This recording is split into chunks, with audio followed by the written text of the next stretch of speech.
3 from NIDA, Consequences of Nicotine Exposure on D2 Binding in Adolescence and Adulthood. Joanne Mantell, a 2-year R21 from NIMH, ARV-based prevention and treatment in female sex workers in South Africa. Catherine Monk, 5-year R01 from the Eunice Shriver Institute of Child Health and Human Development, Preventing Postpartum Depression, a dyadic approach to obstetrical care. The medical school enacted an Academy of Clinical Excellence, which a number of our faculty have been elected to. I can't say I know all of them, but we have a bunch. And one of our faculty, Phil Muskin, was selected to give the first talk of the year for this academy. So congratulations to Phil and all of the other faculty who we'll mention in due course. Lisa Ranzenhofer received a 2-year R03 from the Shriver Institute for real-time assessment of physiologic stress, mood, and eating behavior in adolescents. And Brett Rutherford, a 5-year R01 from NIMH, Cognitive and Neural Mechanisms of Accelerated Aging Phenotype and PTSD. Blair Simpson and Melanie Wall, a 5-year R01 from NIMH to identify reproducible brain signatures of OCD. Susan Tross and Matthew Feldman, a 2-year R21 from NIMH, leveraging ancillary service staff to support HIV care and treatment adherence. Gail Wasserman, a 5-year R01 for an eConnect service system to intervene in youth at risk for suicide. And Arthur Williams received a 5-year RK23 from NIDA for a project improving the treatment cascade of MAT initiation and retention for opioid use disorder. So that's a bunch, and that's great news, and congratulations to all the recipients. Well, we have one of our own faculty here today to present, Dr. Lisa Dixon. And Lisa hails from New York. She then went to college at Harvard. She received her medical degree at Cornell. She received an MPH at Johns Hopkins. She remained on faculty after her residency training. Oh, she did a residency training at Cornell, New York Presbyterian, or New York Hospital, and then did a research fellowship at the University of Maryland, where she remained on faculty for a number of years, rising to the level of professor and also as Director of Education and Residency Training. But in 2012, largely through the auspices of Susan Essick, who was the founding director of the Division of Mental Health Services and Policy Research here at PI in Columbia, we were able to recruit Lisa, and Lisa has come in, stepped into Susan's shoes, and done a absolutely outstanding job, as she's going to tell you in a moment, as director of this division, and also in terms of bringing her research to Columbia and also to New York State and the nation as a whole, as it were. I'm not going to take time to go into her publication record, but Lisa really exemplifies really a translational researcher in the sense of developing healthcare services, models of service delivery, interventions that are innovative and can have a real impact in terms of improving the quality and the efficiency of care, largely focusing on serious and persistent mental illness. In the course of doing so, she's published widely, she's been extensively funded. She was in the typical no good deed goes unpunished category, selected to be the editor of Psychiatric Services by the APA, and she also has 2 dogs and a husband and children. So it's great to have Lisa here, and she could fit us into her schedule to give grand rounds today. So please welcome Dr. Lisa Dixon.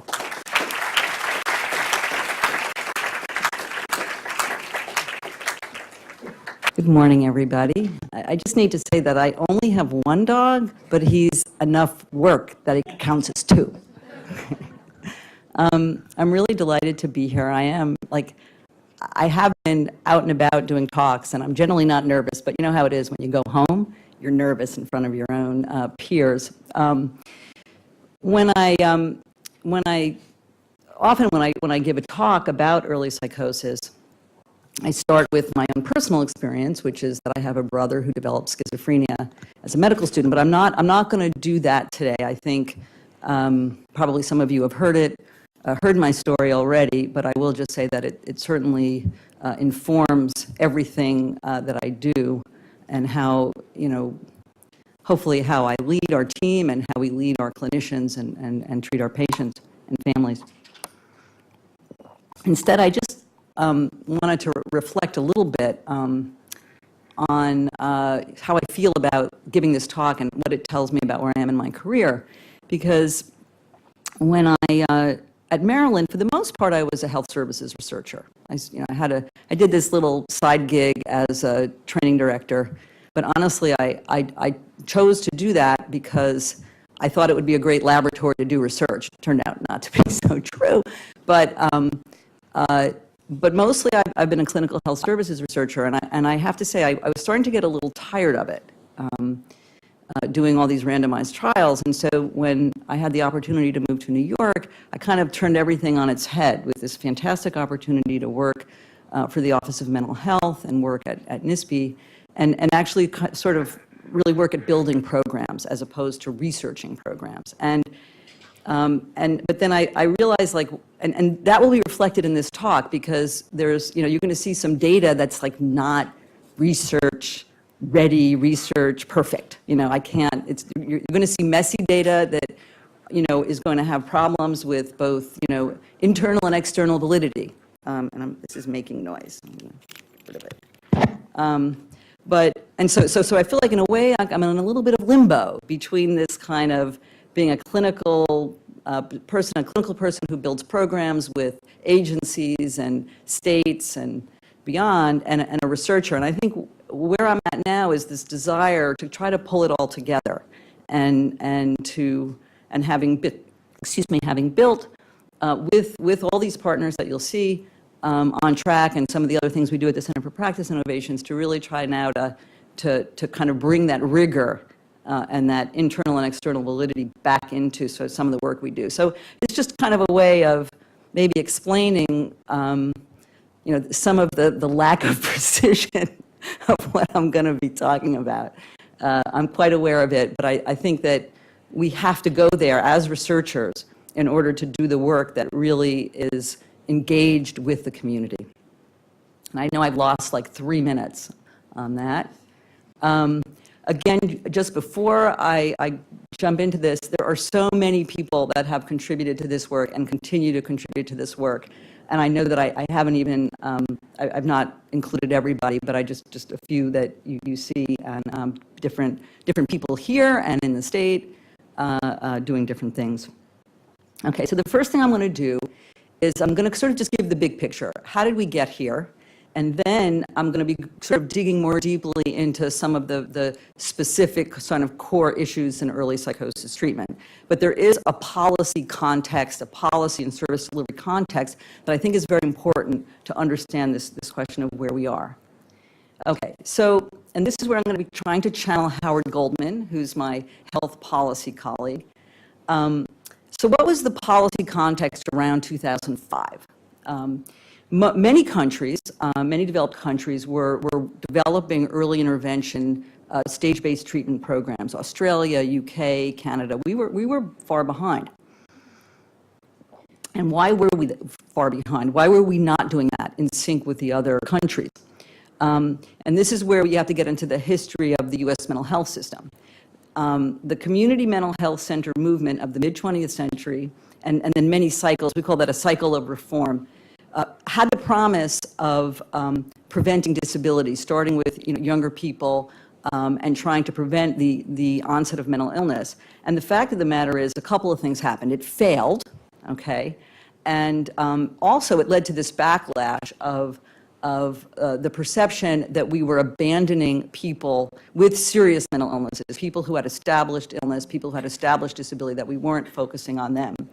And at the same time, the rise of Medicaid and sort of the requirement for disability or being very sick kind of inhibited the development of services for younger people who had not yet become disabled or become sick. So this kind of this array of this situation kind of conspired to keep us out of the early psychosis game when other countries were were really developing this kind of stage-based treatment, early treatment. Another sort of important part of the policy context and really service delivery and research context was that we were just beginning. The notion of evidence-based practices were sort of in its infancy. You know, nowadays we think, oh, evidence-based practice is just like it rolls off the tongue, and it's practically,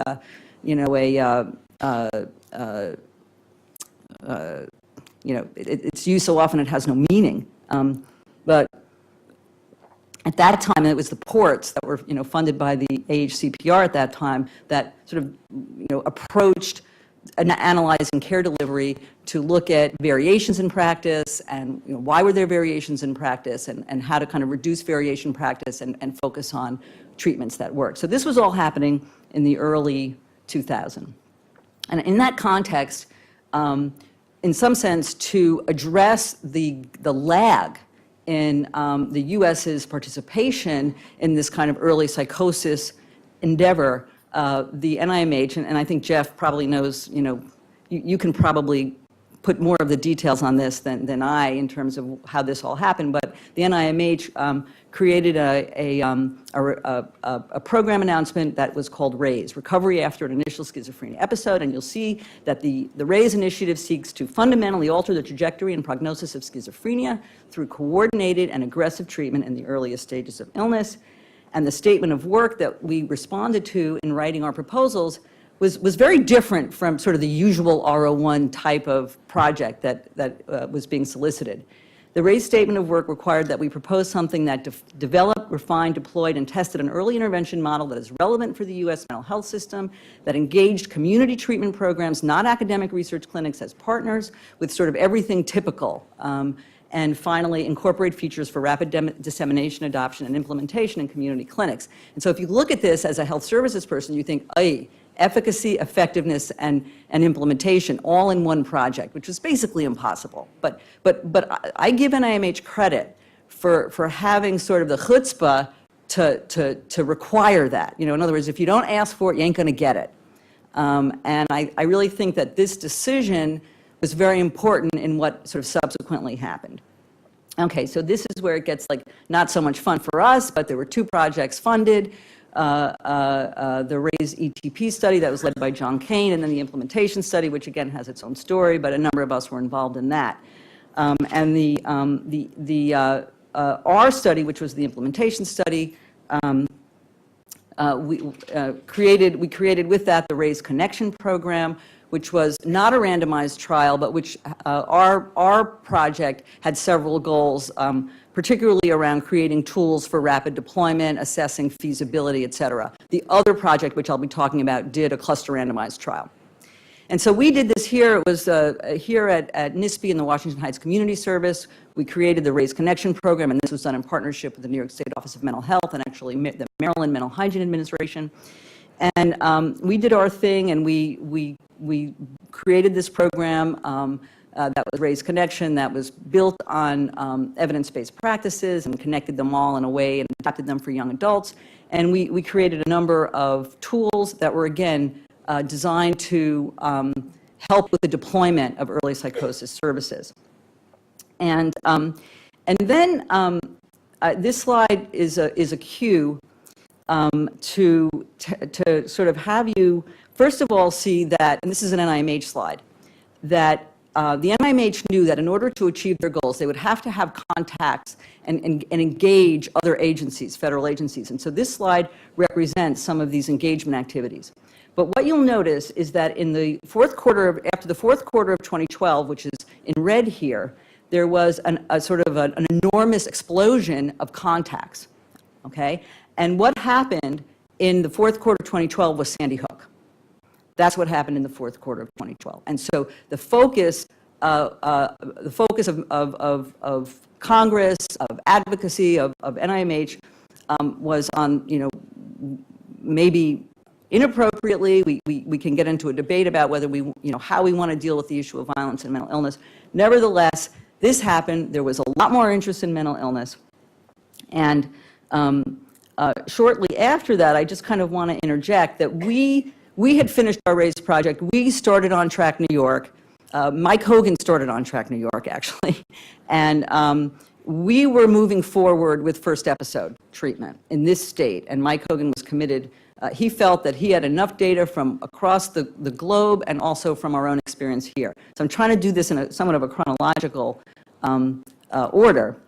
And then, after we had already started On Track New York, and the New York State made this commitment, based on the response to Sandy Hook, the increasing momentum for first episode care, President Obama signed legislation that added $25 million to the community mental health block grant that was going to go to every state specifically for evidence-based early psychosis treatment.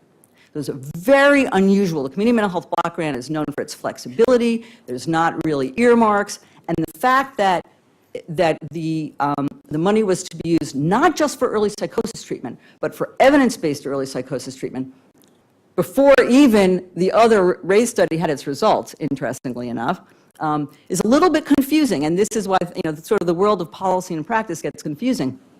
And this legislation stipulated that the NIMH and SAMHSA, which ordinarily don't necessarily play well together, come together and sort of decide what evidence-based treatment was for early psychosis.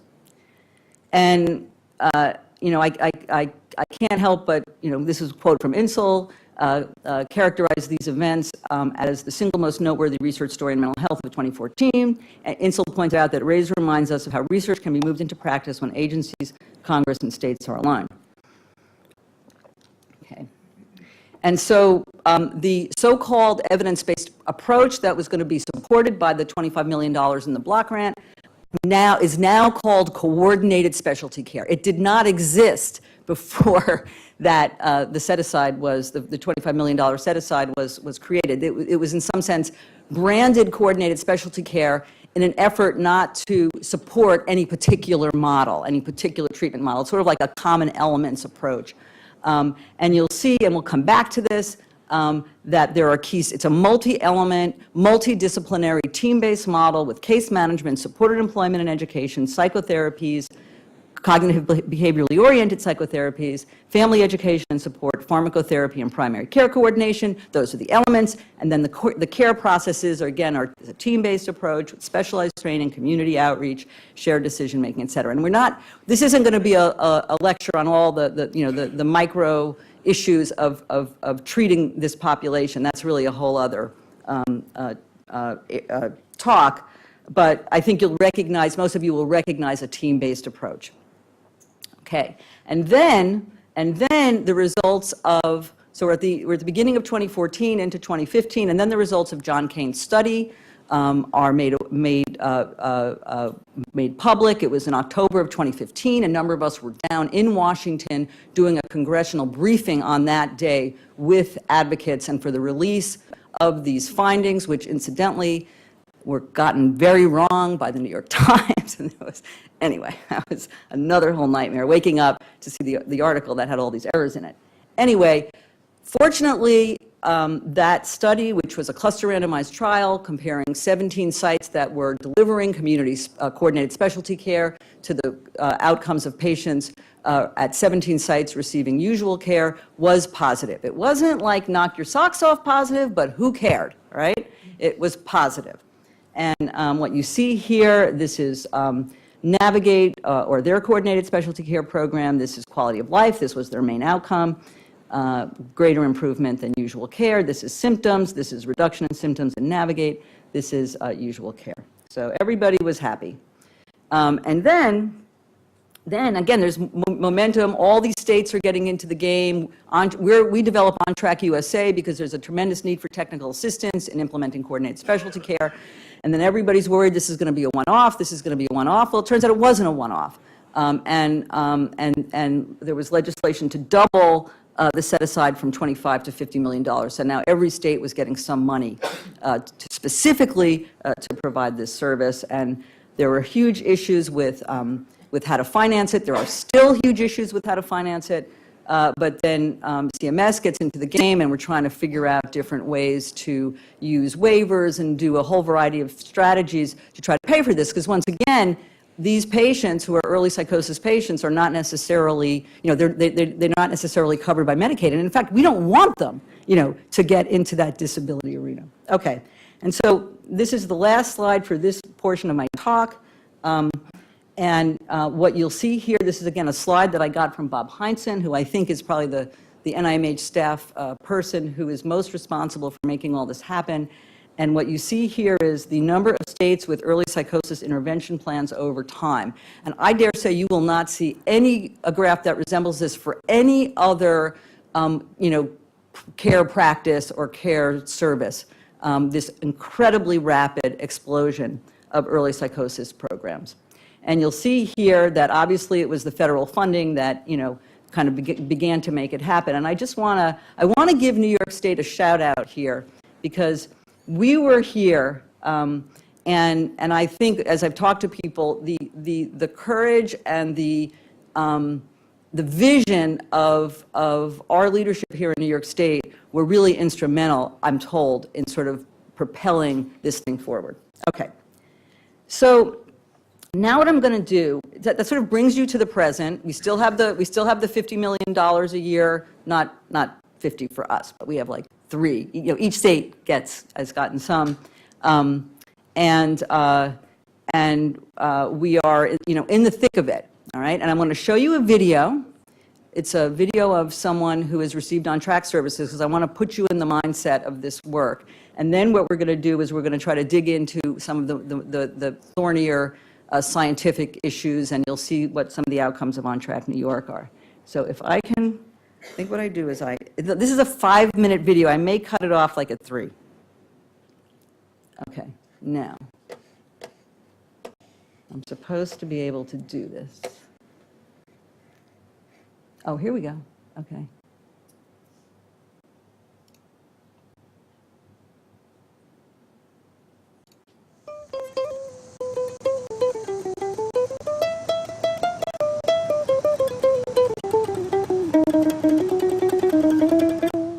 My name is Sebastian. I'm currently a student at Syracuse University. I'm a jazz guitar major. I started playing guitar in 4th grade.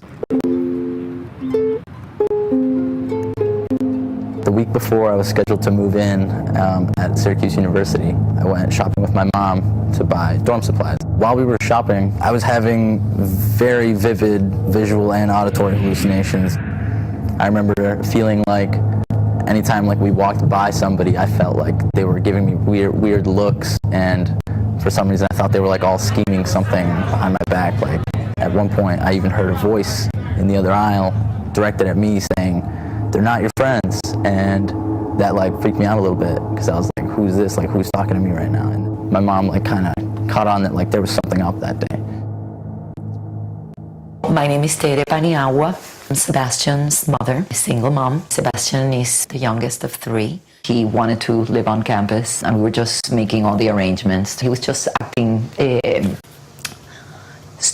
strange. My condition just got worse and worse as the days went on. He was really concerned about if the car was bugged, if the phones were bugged, and we were having these conversations. I still didn't make anything of it. I thought that my immediate family was plotting to kill me. I thought my friends were all also trying to kill me. This happened right at that breaking point between high school and college. I think it was a combination of many things, mainly the sleep deprivation, and also at the time I was experimenting with a few illicit substances. You could probably do a direct correlation with my ability to play guitar and how bad the psychosis was.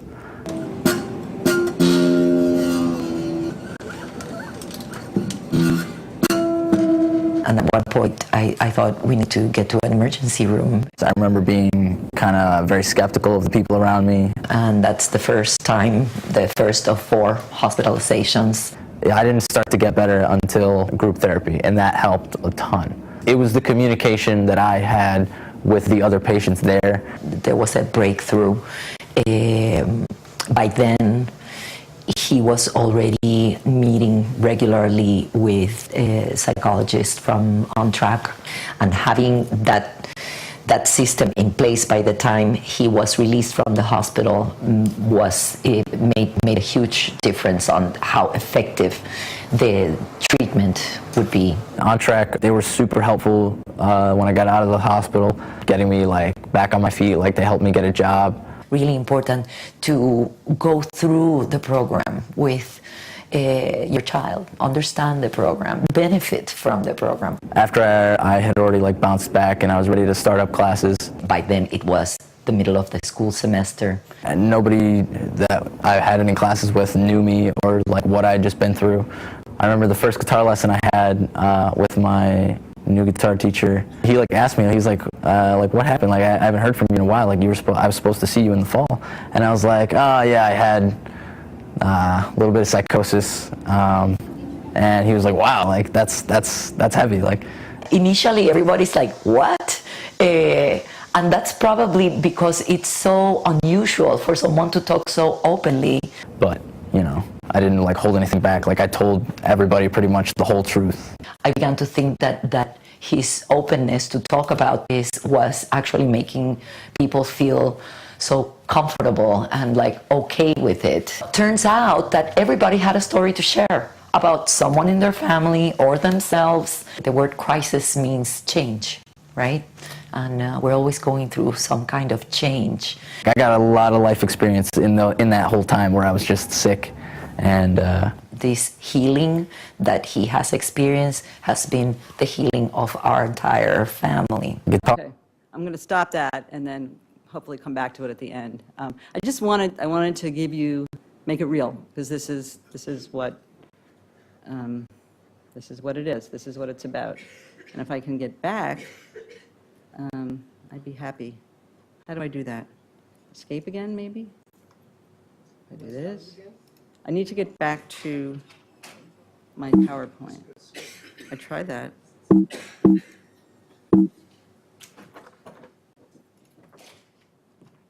Okay.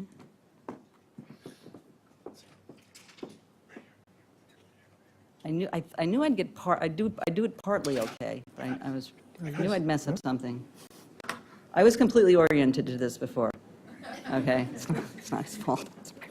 Okay, so this is what we're talking about. This is coordinated specialty care. This is what happens. This is care transition. This is including the families. This is being strengths-based. This is helping people to get back to their lives. Okay. So when we think about early psychosis treatment, the way I think about it is I divide it up into 3 categories. I like to be simple: before, during, and after. So you walk out of here, that's what I want you to remember: before, during, and after. And so before is essentially the time between the onset of psychosis and treatment. And we call that the duration of untreated psychosis. All right? And what do we know? We know that, from really robust research, that the longer the duration of untreated psychosis, the poorer the short-term and long-term outcome. Now, I don't want you to think that we know that there's causation here. We're going to park that issue over to the side, but we know that there's a very robust association. And if we think about, just as again, to think about the pathway to care, how do people get to care, what are the steps? We have onset of symptoms, we have help seeking. So, again, a young person doesn't usually wake up with psychosis and say, oh, I think I have psychosis, I better go tell somebody. Doesn't work that way. I think we know that. And then we have referral to mental health services, and then this is referral to early intervention services. So just as you kind of keep that in your head. Okay, so what are some of the data on the association between DUP and outcome? Here you see a meta-analysis. I just want you to see that this is baseline, 9 months, 12 months, 24 months. You see better outcomes in virtually every dimension: symptoms, quality of life, social and occupational functioning, again, as a function of DUP. This is, that meta-analysis only covers out to 2 years. This meta-analysis covers beyond 2 years. But again, you see this, I just want you to see how robust this is, all right? So then the question is, what is the DUP in the United States? What should it be? And then we're going to look at some data from John Kane's study. And so again, their study was all over the country, 34 sites. It's important to understand that their inclusion criteria did not limit the DUP. So they only restricted their sample by the length of time of antipsychotic treatment, which I think couldn't have exceeded 3 months. And so their mean DUP of the 404 people in their study across the United States was 196 weeks. So if you do the math, like that's like 4 years, okay? That's the mean DUP. You just think about that. And I was actually at this ISMICC meeting in Washington a couple of weeks ago, and Secretary Price talked about how this would not happen in any other illness. Anyway, the median was 74, suggesting that, of course, there were some very high numbers that with a tail that lengthened or that increased the mean. But still, it's a year and a half of people with psychosis. This isn't even just like, feeling a little bit bad, anxious, whatever. These are people with psychotic symptoms. And almost 70% had a DUP of greater than 6 months. And then importantly, and I think this is the most interesting slide from John's study, they found an association or an interaction between DUP and outcome. All right? So this is their main outcome, quality of life. This is their usual care arm. The dotted line is the longer DUP. They did a median split. The solid line is shorter DUP. You see that there's no, that DUP did not affect outcome in the usual care group. But if you look at Navigate or their coordinated specialty care model, you see this is people with shorter DUP and this is people with longer DUP. And in fact, it looks like there's almost no impact on the people with longer DUP over and above usual care. And so this really begins to provide evidence for the importance of trying to get people as close as possible to the onset of psychosis. This is a study that we did as a part of our RAISE project. It was a qualitative study led by Leo Cabasa. And what we did was we were trying to understand sort of what were the elements in the pathway to care that lengthened it and shortened it. Again, I'm not going to spend a lot of time on this, but what I want you to see is this sort of cloud of uncertainty that kind of pervades the whole pathway. And I can attest to that, and I think many of you who have treated young people with psychosis and their families is so terrifying. You don't know what to do, you don't know where to turn, you don't know when to turn. And then we have these person-level factors that really start to kick in: pre-help seeking, misattribution, they think it's drugs, they think it's just growing up, stigma, and self-reliance. Self-reliance is interesting because, of course, this disease occurs at a time when young people are trying to develop their autonomy, their independence, and so this notion of being self-reliant, which in many cases, most times developmentally is a positive thing, actually sort of minimizes the possibility of treatment seeking, and that actually applies both to families and to patients. And then we have these health services factors. Again, this is also obvious, but it's great to get this from the mouths of the people who have lived it. So this is a study that it draws from family members and patients. So interpersonal connections, very important. Quality of care, very important, like getting the right diagnosis. You'd be surprised at how many people don't get even close to the right diagnosis at the time of onset. Family involvement, family respect, and then real attention to care transitions. And so when this goes well, you have a shorter DUP. When this doesn't go well, you have a longer DUP. And so the question for us, now I'm going to bring us back to New York. What is possible for us in On Track New York? So here's the roadmap for the pathway to care. What I want you to see is that we were faced with some very practical challenges. And what we decided, where in the pathway, we wanted to reduce DUP, but where in the pathway could we have our most impact? And we looked at this and we realized that going from onset takes community education and an effort that we were simply not prepared to do. And we also knew from research that a lot of the delays in the pathway were actually post-help seeking or actually within the mental health system. So we decided that we were going to focus, at least initially, we wanted to have a winning strategy, that we were going to focus in sort of the post-help seeking part of the pathway. And again, just so what were our eligibility criteria? Many decisions involved in this. The thing I want to point out to you in terms of DUP, and this was something that we talked a lot about, was that we were going to limit the eligibility for this study, or for this program. You see how I'm flipping back and forth, to that the onset of psychosis could be no more than 2 years prior. So we were essentially limiting the DUP to 2 years. And that is actually pretty much what's happening across the country. Again, we can debate whether that's a good thing or a bad thing, but that is what it is. And so we developed a number of strategies to do outreach, And again, focusing on post-help seeking, we funded and monitored a number of outreach activities. So our teams have to do these certain activities, and we keep track of it. We don't just let them, they know that being in this program requires participating in outreach. We developed a toolkit. We're now working with Medicaid MCOs, and we're now increasingly working with youth and media. And I think it's very interesting to hear from Sebastian that the thing that flipped him was a group therapy where he connected with other people. So here we are at On Track New York. I want to share with you a little bit about sort of what does our pathway look like, okay? And the way that we get this data is we require our teams, and there's now 20 of them, to give us information on every enrolled client, and we also collect information on individuals, more limited information on individuals who are considered for eligibility.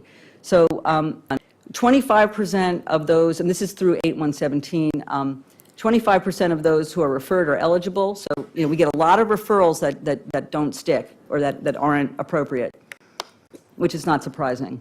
But of those who are eligible, we get most of them. The average time since the onset of psychosis is 7.4 months. But remember that we're limiting the DUP to 2 years. Most of our referrals are from psychiatric inpatient units. And again, this is where we're going for low-hanging fruit, okay? We have increasingly decreasing referrals from other sources, outpatient mental health providers, self and family, other, et cetera. And what I want you to see in this slide, it's a little bit of a busy slide, but the key point of this slide is that the likelihood of eligibility and enrollment is much greater for our inpatient referrals than from self and family. So, and this is a hard thing. This is not, we want to try to, this is where maybe at some point we're going to have to do more community education and deal with literacy because, we want to be out there in the community, but the reality is the people who call, who do self-calling and family calling are almost always not eligible. Lisa? Yeah. The ER one was applied too. Yeah. So when you're, you have acute settings, it's much more clear what the diagnosis is. It's much more clear what's happening. There's, I think, a greater availability or a greater likelihood of agreeing to pursue treatment. You got more family involvement, and so forth. Okay, so I wanted you to see, the key point on this slide is we asked people, how many contacts did you have before you got to us?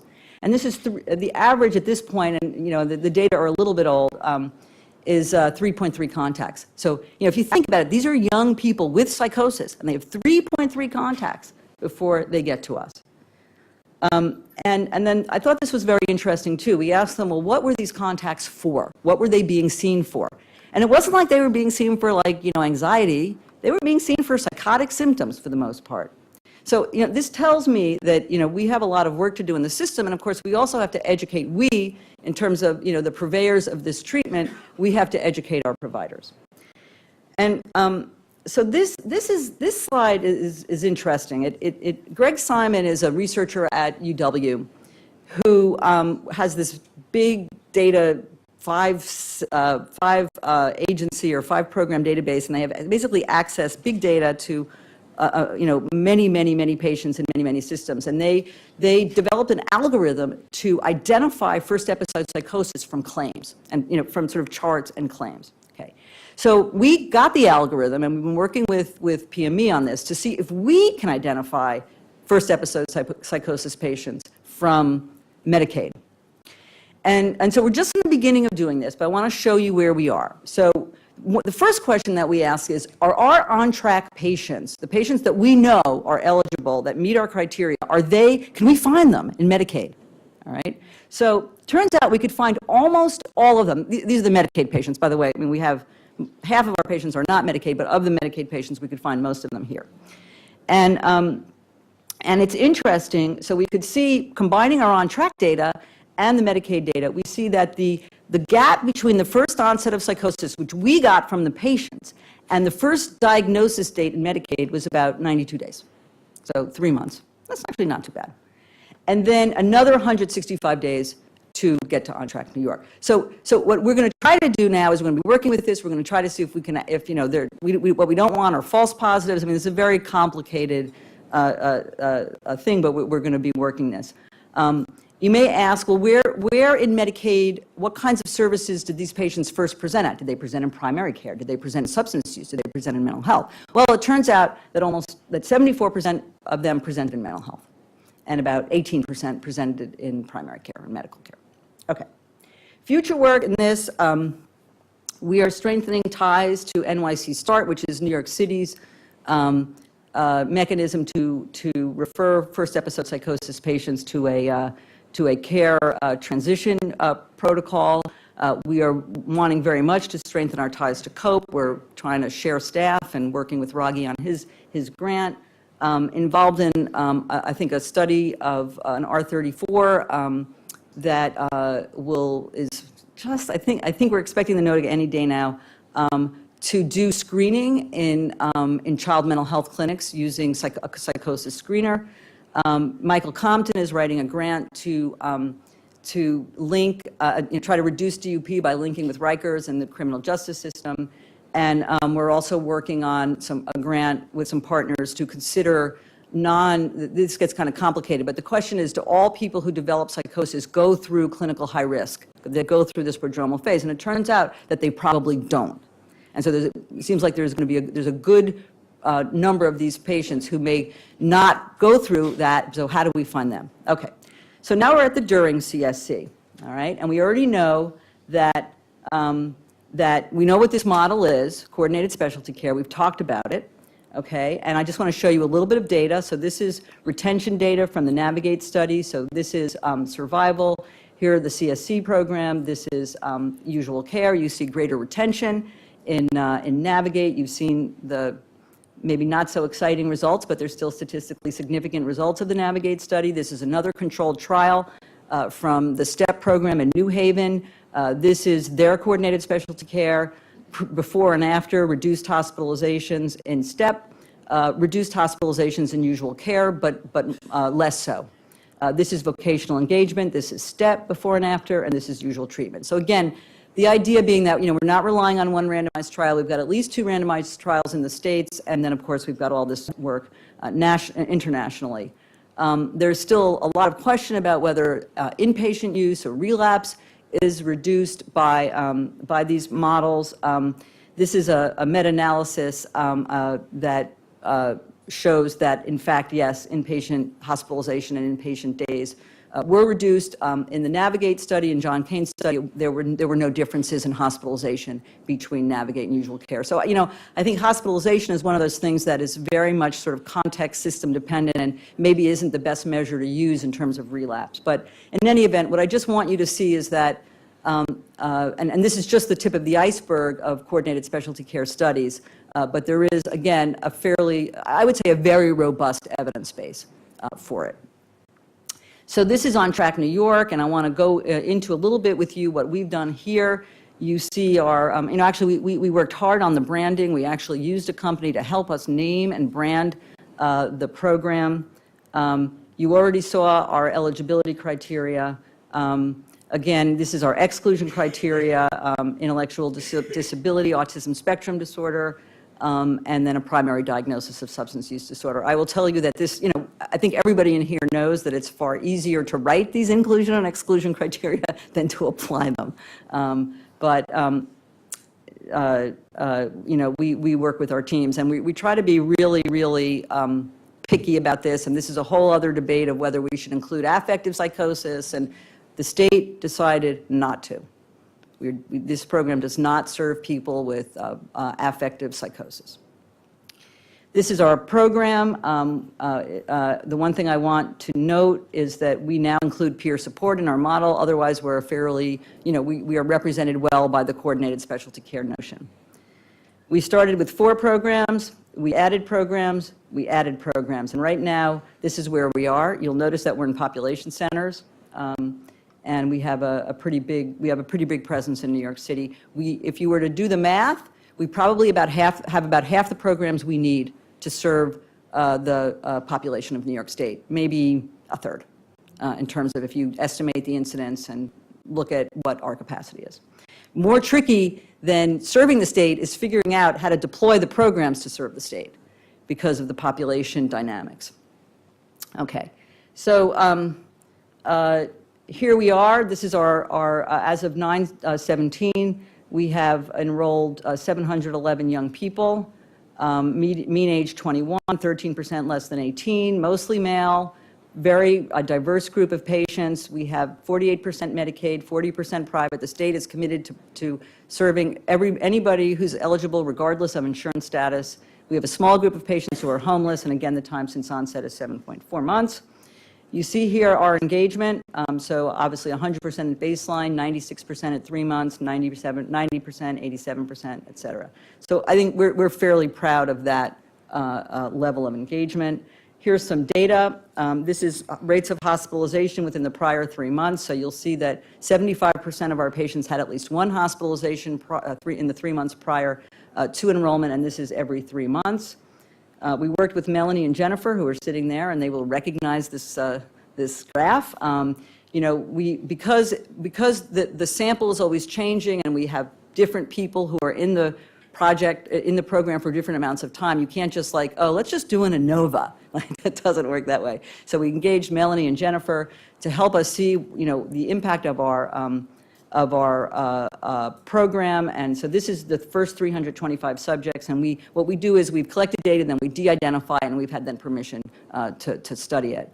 And what you see here is the blue line represents the hospitalization, and you see a very rapid decline in hospitalization and then sort of a leveling out. And I think our likelihood of any person being hospitalized over the year is something like 30%. So there's still, you know, there's still hospitalization here, and that's actually pretty consistent with the other first episode programs.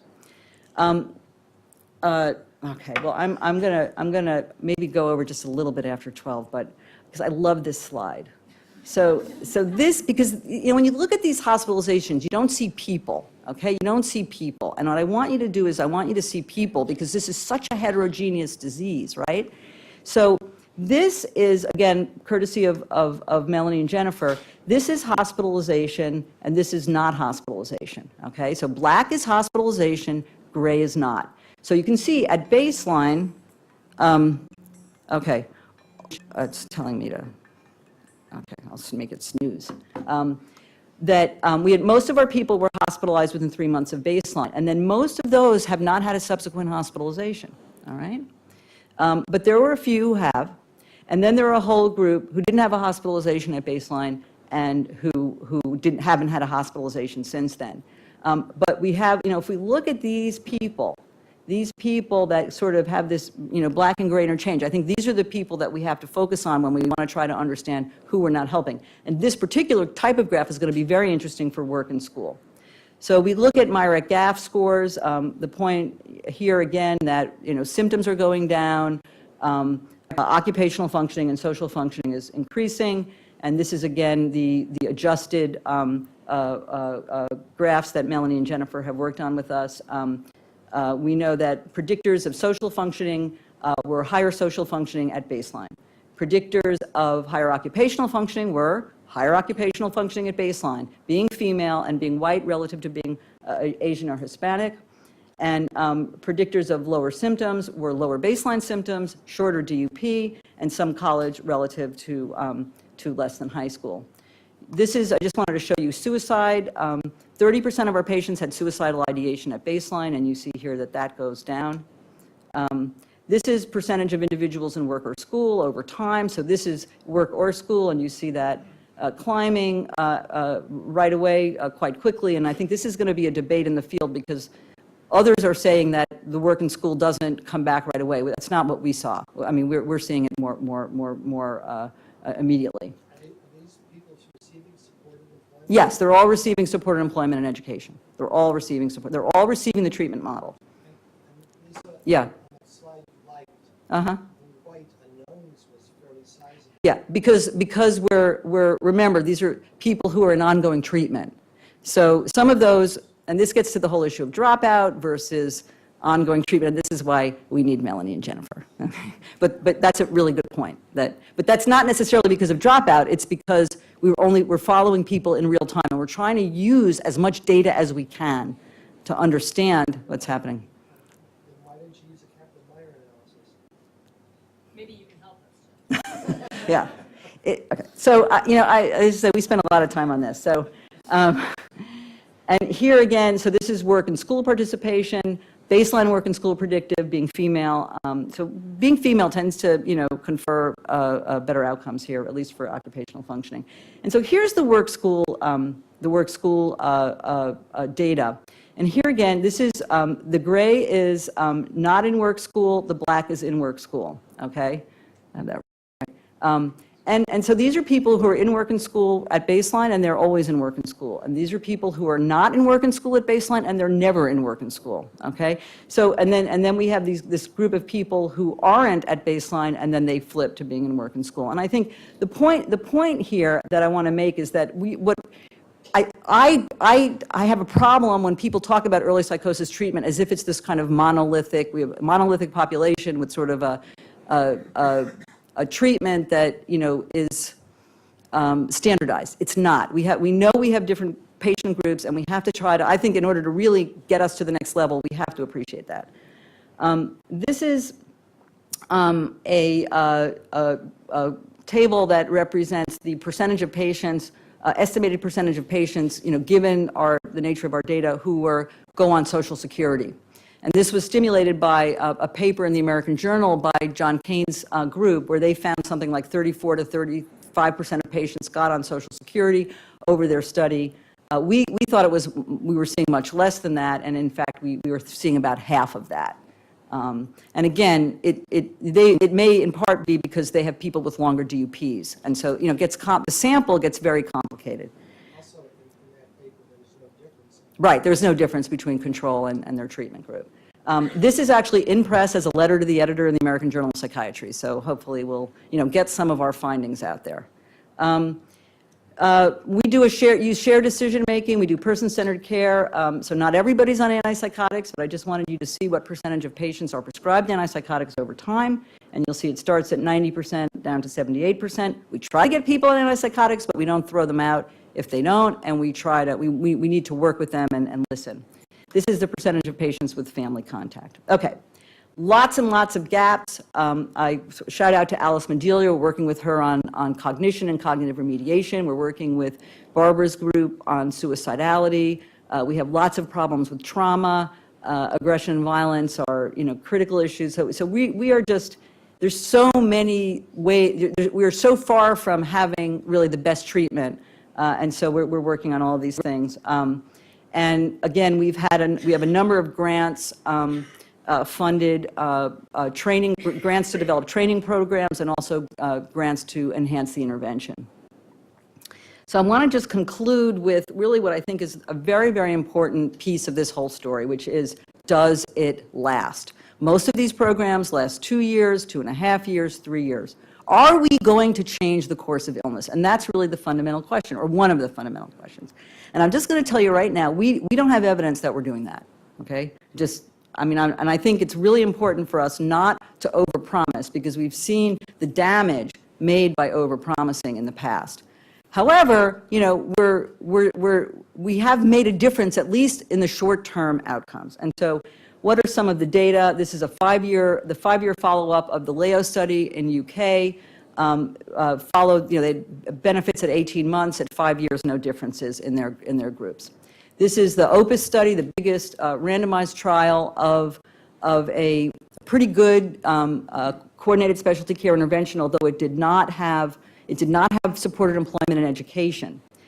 They had some differences at 5 years, but at 10 years there were no differences. Okay. Now, the issue of the lack of differences in OPUS has been discussed. It's very possible that community care got better. Their DUP was quite long. So again, all of these studies have very different samples and have somewhat different treatments. 2 more studies to show you. This is a study, the EASY trial in Hong Kong. What they did is they had their program for 2 years. At the end of 2 years, they randomized people to another year of easy versus usual care and step down.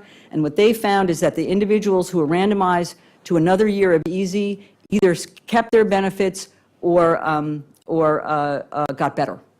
So, the hypothesis that more of this specialty treatment will allow people to get better and stay better was supported by this study. They then, after the third year, they randomized people to, they followed people for 2 more years, and then the benefits and the groups came together. So essentially, as long as the patients, over time, if patients aren't getting the specialized treatment, we don't have evidence that the benefits of these models persist.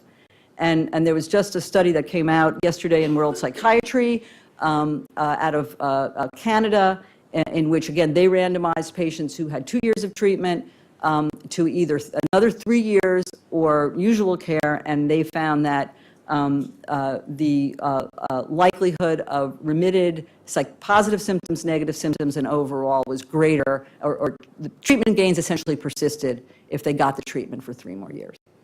So I kind of think that's where we are. I think I would love to be able to say that, people get this and then they go on and live, a productive life where the symptoms of schizophrenia have minimal effect, but I'm afraid that's not the case. We are working with a 2-year sort of critical time intervention model, and we're not at a point where we can say, well, we're going to give these patients these programs for the rest of time. We do work on transition planning, and I will just say that this is something that is actively being discussed. So overall, I would just say that I hope that you've been convinced that there is real promise here in early psychosis. We're seeing, you saw Sebastian, and maybe keep him in your mind, and we are seeing rates of vocational engagement that really far exceed anything we've seen in sort of chronic schizophrenia in terms of 70 or 80% of people working. But we have a lot more work to do. We have to develop more effective strategies to reduce DUP and reach into the community. We have to optimize the model, and I would argue really individualize the model. Look at those folks who are not doing well. Maybe they have more cognitive impairments. Maybe it's a different illness. We have huge workforce problems. This is not easy to do. We have a staff here in the audience from On Track, and they work very, very hard with community providers in maintaining model fidelity. We don't have a financing model. We don't have a way to sustain benefits, but everything else is good. But at the end of the day, I think part of what we have to do is empower the community to man these services. If it's your kid or your brother or your patient and this is there, why shouldn't we get it? Even if it just prolongs quality of, it gives someone better quality of life for 2 years. Thank you.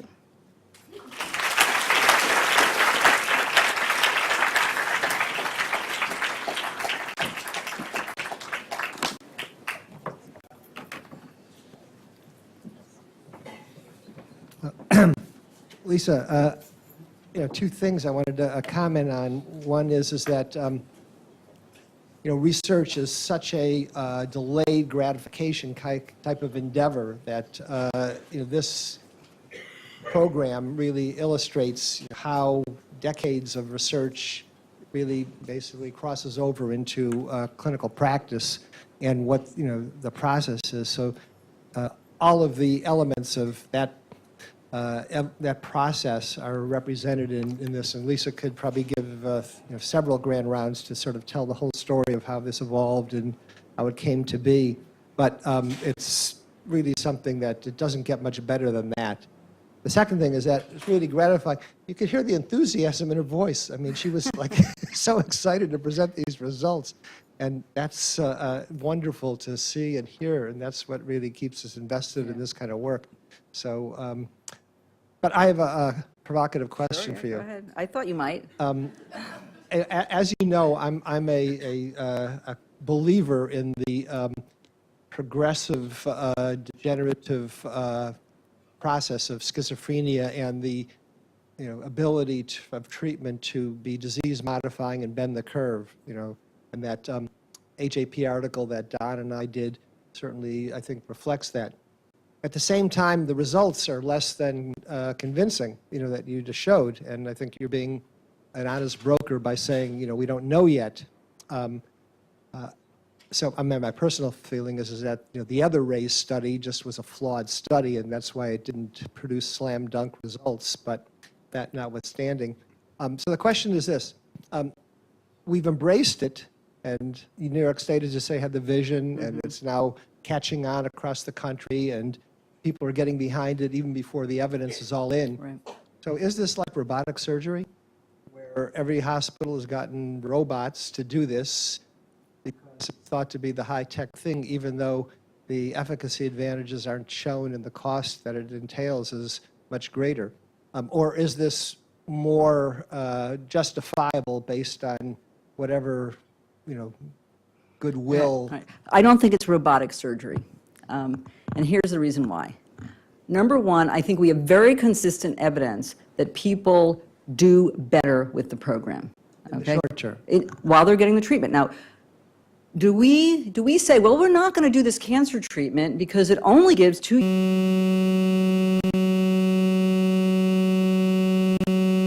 people's lives during the time that people receive the treatment? And I would argue, the cost effectiveness piece is, I think it's maybe not dominant. It's going to depend on how the program affects hospitalization, which is going to really depend on the ambient hospitalization rate in the community. I think that there's really strong evidence that it improves outcomes during the period of time that it's delivered. And now what we have to do is we have to figure out how to sustain it. And we have to figure out how to target it better. Because again, I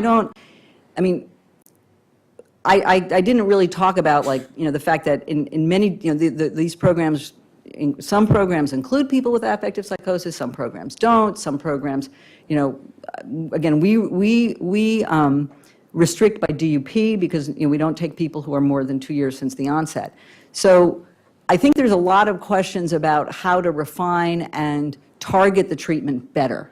And I think that there are probably a subgroup, and that's why there's the no schooler work from, at enrollment on through. I think that group needs something different. I don't know that we want to be throwing support, employment, and education at them. Maybe those are the people that we really have to think about more aggressive pharmacologic strategies, cognitive remediation, and other types of things. So, we're sort of handicapped by the limitations of our ability to understand the phenotype. But I don't have any. I'm perfectly I don't feel any moral or ethical, ambivalence about supporting the program. But what I think we really have to do is not just say not declare victory, and I think there's a real danger of that. Questions? Yes.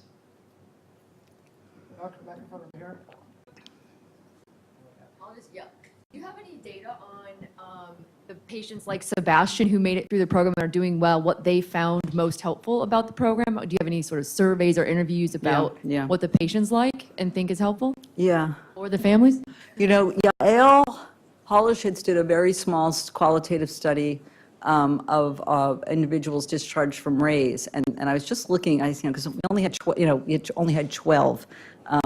And so I don't know that we can, what conclusions we can draw, but the short answer would be no, we don't yet, but we are planning to do that, and we're going to be getting, PME is going to allow us to do a 3-month follow-up, so we'll be able to follow up patients 3 months after their discharge, but that would be a great study to do if you're interested. And I can just tell you that it's probably not going to be. They're going to tell us something different than we expect. Okay. Bill. I think this is just tremendously exciting, Lisa. And it's going to make young people's careers. More of them are going to be interested in schizophrenia than were for many decades with the pessimism about outcomes before. And it seems to me that it's effective even if during the time of your program, all you did with this tremendous package of services is to prevent deterioration so that people had more chance to go through normal developmental milestones early on. Yeah. I mean, that already has an enormous impact. But I'm just wondering, do you have any, and I also therefore like the messiness that you talk about, because it seems to me you're saying we don't know what's in this package, what's exactly And that's happening. that's also really important to know. It's a team-based model. We don't know what Tremendous. works and what. But it's good not to Yeah. foreclose that Right, prematurely. My question is, as you have people do a little bit more refinement of looking at what's having an impact, do you think you'll be able to tell the people so that it's not just usual care you hand them off to in the future, but some modified care with crucial elements? Right. Well, and it's interesting because it actually dovetails with your question, so that as a part of the discharge process, of course, we work with people to help them, create the care, the model of care or the care structure that they think they need and the family thinks they need. And so it's sort of, that's part of, I think, what you're saying. The problem is that it ain't out there, okay? I mean, it just ain't out there, particularly if you have private insurance. So, if you could say, well, I would really like someone, just my family needs a little bit of support, and I do need that support education and employment specialist, and I need a doctor who is not going to tell me that I can't do something, I need a doctor who will help me to, feel I can do something. And then you can't even get like a psychiatrist who knows how to treat people with psychosis. So we have a real workforce problem and an insurance problem, among other things. Yeah, and I think it's instructive that in Lisa's one of her first slides, she said that the impetus to really roll this out came from the Sandy Hook thing. But Adam Lanza probably didn't have first episode psychosis, but we'll take what we can get. Right. That's Anka. I think it's incredibly impressive. If the next step would be which components really not as rich and et cetera could help for the person to sustain better than being in a total relapse. And I'm thinking here, sitting in Germany, there are those kind of programs. I mean, for instance, autism. There are special programs where kids learn how to, and the state pays for it, etc. So it's really an issue that this country then doesn't have that kind of system. But if you, as a next step, could say which ones are really important to keep the person. or the other question might be not which ones, but how much of each one. Yes. Right? How much of each so one? So there's something in Psych Services not that long ago. There happened to have been an article on what's called FACT or Flexible Act. Right. So which I think is being done. It's either I think it may be in UK. I'm not exactly sure where, but the notion of having so ACT is a team-based model, right? And the idea would be that you have people who don't need that high intensity. They may need all the service elements, but sort of less and less frequently. And so have like a kind of a step down that would be, flexible CSC or FCSC. And I think that what's going to happen is we have to propose these research studies like that. This has to be researched, I kind of feel like we're so perfectly set up to do this research. We just need, people to come and write grants and Use this as a laboratory. right. But just the comment, so the increase, scope and intensity of care and the cost associated with that, the results of continued engagement of whatever quality of life, that's good. But I would think, really be wholly convincing to third-party payers. You have to show results on lack of rehospitalization, not going on SSI disability, and those kinds of outcome measures. Those conversations are happening right now. I mean, I think there's there's sort of two parties involved with this, and, CMS, I mean, there is such energy around this at the advocacy level, but, to either, create a payment structure, and, I guess the question would be, and I hear this asked all the time, even if it doesn't save money, okay, if it's cost neutral, you get better outcomes, right? I mean, and again, I mean, my personal response to this is like, come on, when we have a new treatment for another illness, they don't have to prove that it saves money. They don't have to prove it saves money. All they have to do is they have to prove it makes people better. And I don't know why we always find ourselves in that position. Yeah, and I'm not even quibbling about justifying putting money into funding these kinds of programs. It's the dismantling studies Right. that should be Right. done if you really Right. want to refine it, that the NIH has to put money into. Yeah. Other questions? Maurice? Hi, Lisa, this is the most brilliant and inspiring presentation I've heard in a very long time. Being at COPE and then seeing a lovely transition over to the on track is wonderful, but I have so many problems with the length, the duration of illness. You only mentioned once on the slide about the people at Rikers. Look at that population. They've been so sick, and how you can compare them with somebody who's just come. To me, here's the big problem today. The problem is that people have too short stays in the hospital. Once they get in the hospital, they're supposed to get a full workup, a neurological, their psychological tests, family work. They're supposed to be worked up so that then they can transition over to your program. That doesn't happen if they're there 5 days or 8 days. It just doesn't. And we all know that. And so therefore, you have to do a lot of that work that should have been done in the evaluation period. So it does make your results askew because you're comparing so many different apples and oranges.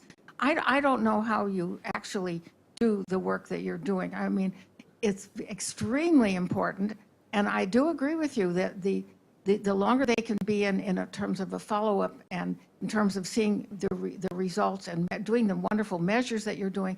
But, it's so difficult. How do you do with somebody who's come in with I don't know what that kid was on. He said he was on 2 illicit substances. What was it PCC? Was it cocaine? What was his diagnosis? Was it, that kind of thing. Yeah. And then where do they go for rehab if they don't want to go? Yeah. Or if the families are resistant? But first, So I'm just asking you to answer about a dozen problems. On the that- shortening the DUP end, Right. is there any component of RAISE that addresses that?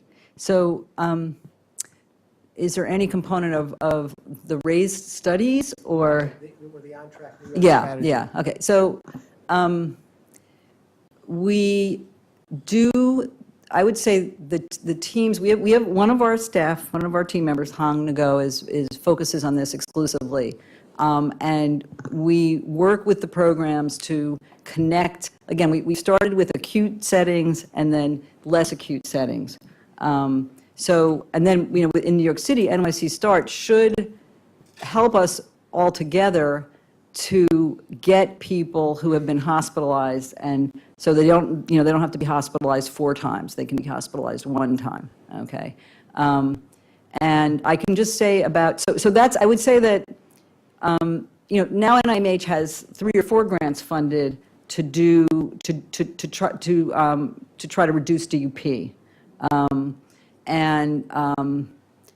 That's doing, again, getting strategies to get into primary care, strategies to get into mental health clinics, strategies to get into the schools, strategies to get into the jails and prisons, strategies to educate the community on psychosis literacy.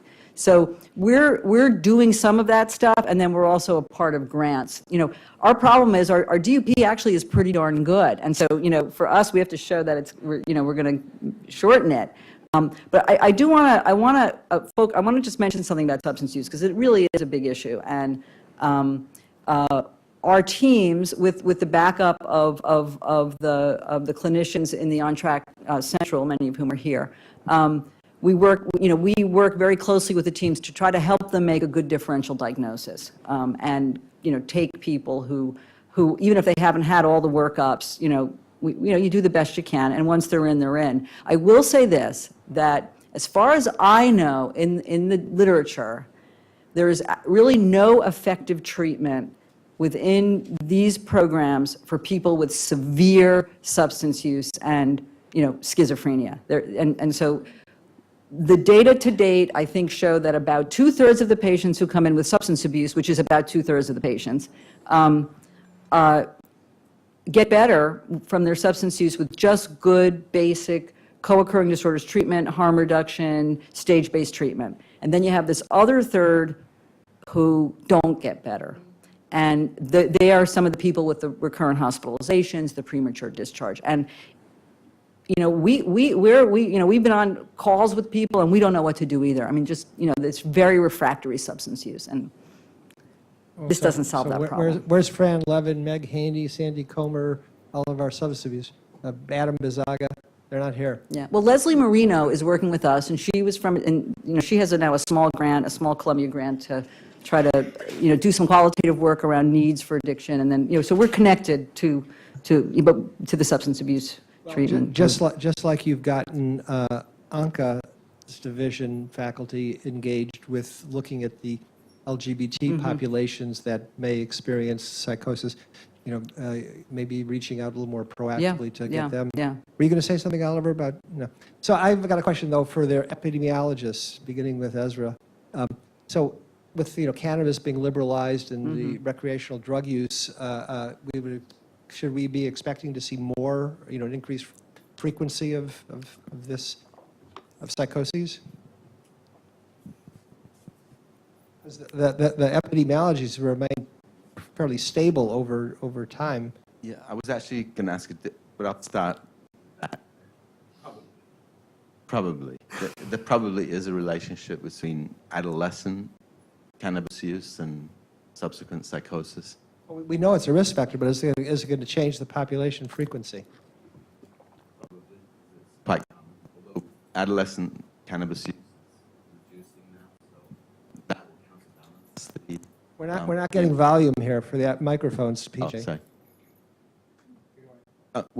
So I was saying, it's counteracted by the reduction in cannabis use among adolescents. So you might actually not see an increase in population frequency, but I think that will be one of the contributors to the incidence. Is it okay if I ask a question? That's a pretty wishy-washy answer. It's not really. I mean, That's okay. That's okay. They're two opposing forces. You can only say what you believe. That's fine. That's fine. Were you going to ask another question? Yeah, I wanted to ask Go ahead. a question. So, the problem that, it's very inspiring. Everyone said that. It was to me, too. The problem of not changing the trajectory after people leave the program, and that seems like the fundamental problem. And it's not just in the U.S. Yeah. If it were just in the U.S., you would say, well, we have such a poor mental health system. No, we really don't have a health system here. But Denmark, Denmark, you have universal access to mental health care. It's pretty good, too.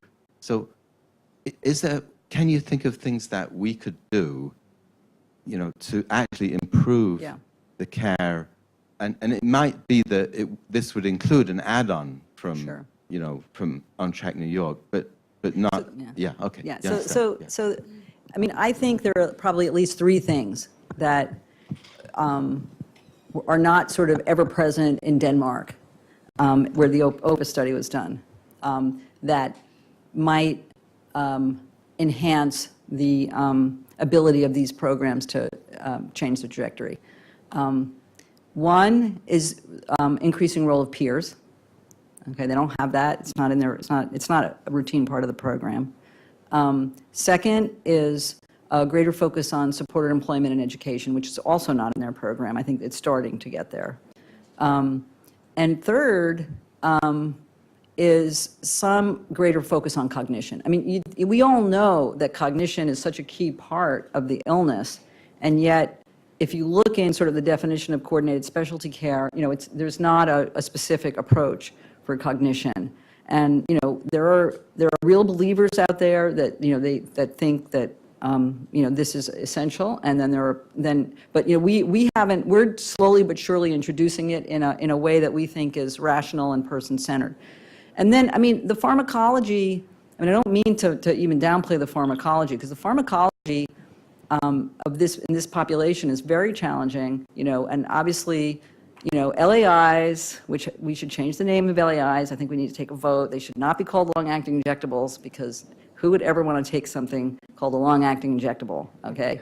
So we got to come up with a better name. But long-acting injectables and clozapine, right? So we've got these two treatment options that are clearly underutilized. And then that collision course with fears about the long-term negative impact of antipsychotics, and there's also not agreement. We know that that's a very controversial area right now, and so, but I do think that we can certainly do better in terms of the pharmacology, even with what we know now. Maura, did you still have a question? Maura, then Blair. Think about subtypes and the ability to retain these people and the duration of untreated psychosis. I had a question about insight, and what do you think is, I feel it plays probably a big role into the ability of these people to get treatment and stay in treatment, and how do you study that, and what's the role of that part of the community? Now you're going to hit my more radical side, okay? So you knew it was there. I have a lot of trouble with that word. Now, Jeff knows that I in my practice, I deal with people who don't believe they have an illness, and it's a very frustrating situation. But I think we don't even, the dynamic, the focus is on finding common ground. That is what we try to do.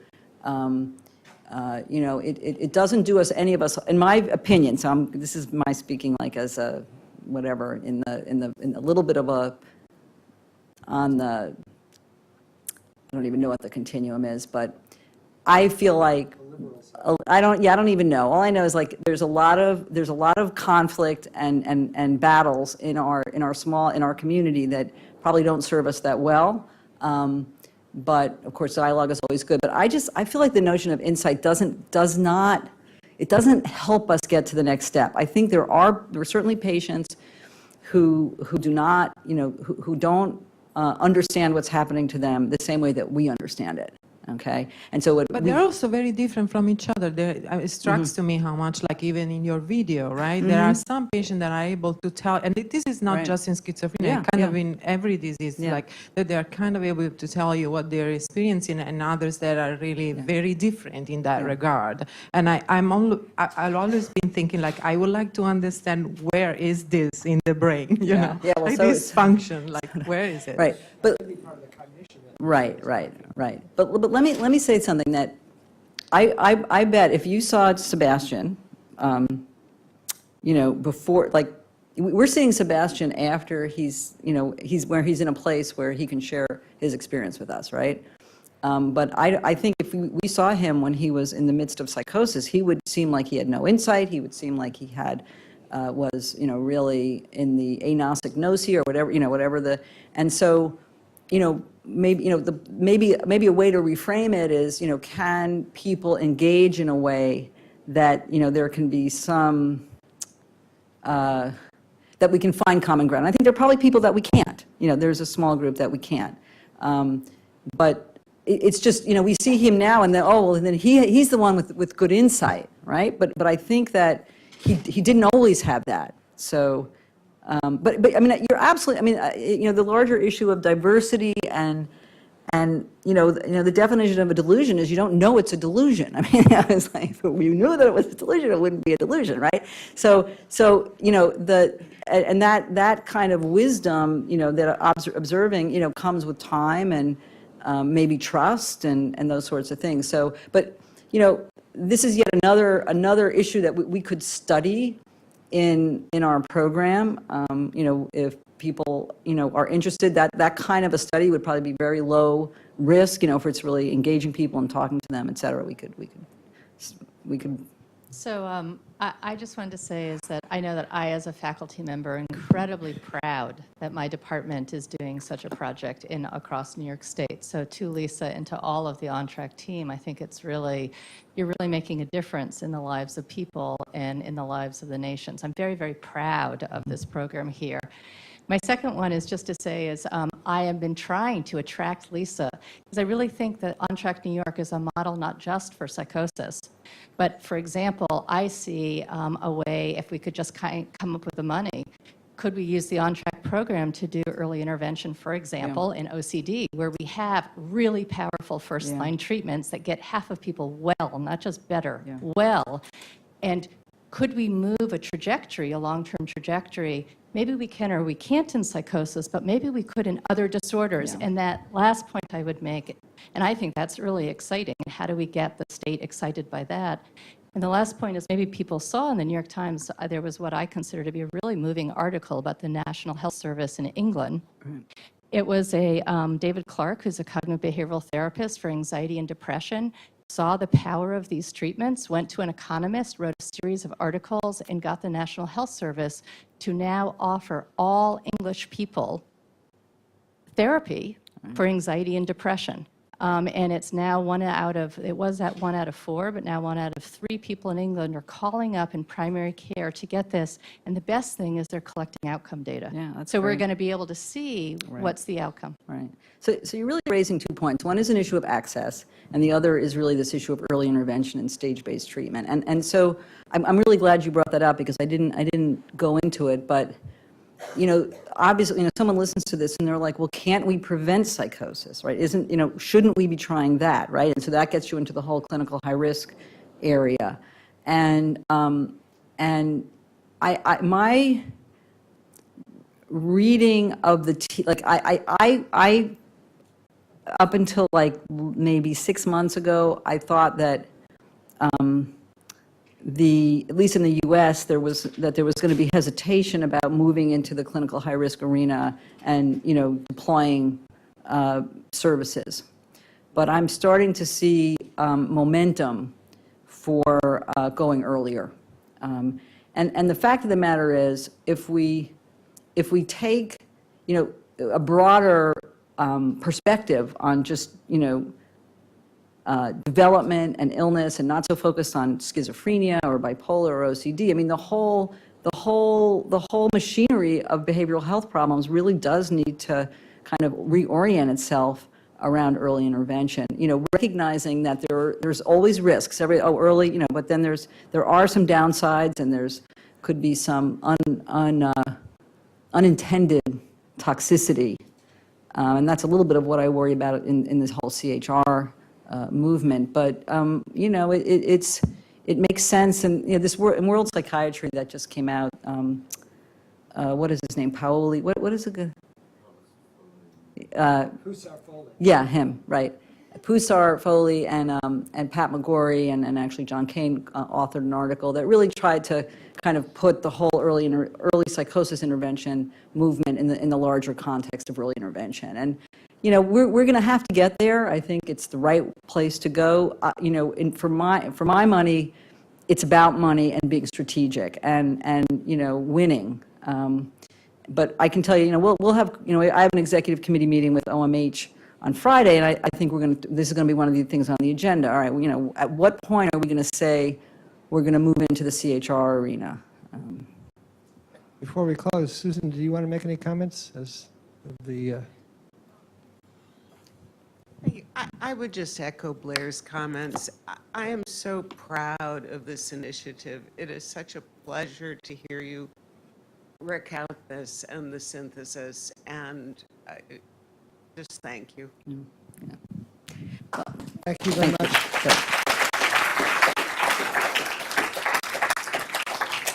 Should I put on the rest of the video?